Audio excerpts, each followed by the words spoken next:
വേഗം വരുന്നവനായ നമ്മുടെ കർത്താവായ യേശുക്രിസ്തുവിൻ്റെ അതിപരിശുദ്ധ നാമത്തിൽ ട്രൂത്ത് സീക്കേഴ്സിലേക്ക് എല്ലാവർക്കും. യേശുക്രിസ്തു പറഞ്ഞു, സത്യം അറിയുകയും സത്യം നിങ്ങളെ സ്വതന്ത്രന്മാരാക്കുകയും ചെയ്യും.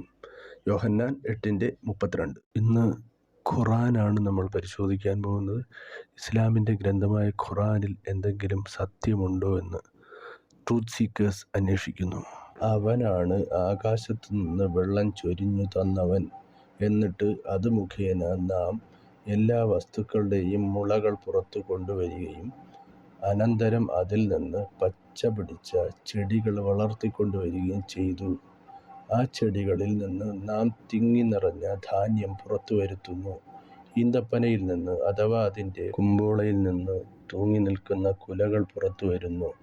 അപ്രകാരം തന്നെ മുന്തിരിത്തോട്ടങ്ങളും പരസ്പരം തുല്യത തോന്നുന്നതും എന്നാൽ ഒരുപോലെ അല്ലാത്തതുമായ ഒലിവും മാതളവും നാം ഉൽപ്പാദിപ്പിച്ചു. അവയുടെ കായ്കൾ കായ്ച്ചു വരുന്നതും മൂപ്പെത്തുന്നതും നിങ്ങൾ നോക്കൂ. വിശ്വസിക്കുന്ന ജനങ്ങൾക്ക് അതിലെല്ലാം ദൃഷ്ടാന്തങ്ങളുണ്ട്. ഖുറാൻ 6-ാം-അധ്യായത്തിൻ്റെ 99-ാം ചോദ്യം നമ്പർ 1. അവനാണ് ആകാശത്തു നിന്ന് വെള്ളം ചൊരിഞ്ഞു തന്നവൻ. ഇതിൽ അവൻ ആരാണ്? ചോദ്യം നമ്പർ 2. എന്നിട്ട് അത് മുഖേന നാം എല്ലാ വസ്തുക്കളുടെയും മുളകൾ പുറത്തു കൊണ്ടുവരികയും. ഇതിൽ എല്ലാ വസ്തുക്കളുടെയും മുളകൾ പുറത്തു കൊണ്ടുവരുന്ന നാം ആരാണ്? ചോദ്യം നമ്പർ 3.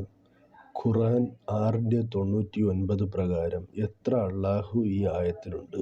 ഖുറാൻ 2-163. നിങ്ങളുടെ ദൈവം ഏക ദൈവം മാത്രമാകുന്നു, അവനല്ലാതെ യാതൊരു ദൈവവുമില്ല. അപ്പോൾ ഈ 2-163 അനുസരിച്ച് നിങ്ങളുടെ ദൈവം ഏക ദൈവം മാത്രമാകുന്നു എന്നാണ് പറഞ്ഞിരിക്കുന്നത്.